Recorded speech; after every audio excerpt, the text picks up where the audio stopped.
তো আসসালামু আলাইকুম গাইস, সবাই কেমন আছেন? আশা করি সবাই ভালো আছেন, আমিও ভালো আছি।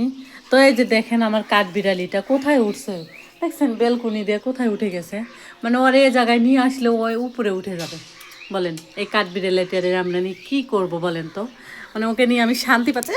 দেখছো দেখছো দেখছো পড়ে যেত যদি, হ্যাঁ। উহ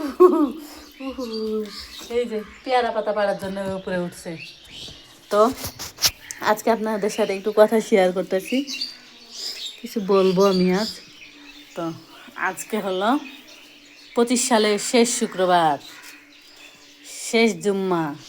সবাই নামাজ পড়তে গেছে, আমার ছেলে আর আমার হাজব্যান্ড। ওরা এখন আসবে।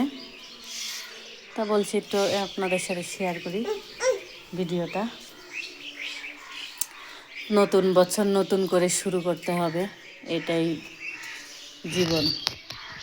এই 25 সালে কত কিছু হারিয়ে আবার নতুন সাল কেমনভাবে যাবে, এটাই সবার মনে একটা ভয়। নতুন যে 25 সালে কত কিছু হারিয়েছি, 2026 সালে আসছি, এখন কত কিছু কেউ হারাবে কেউ পাবে, এটাই এক আল্লাহর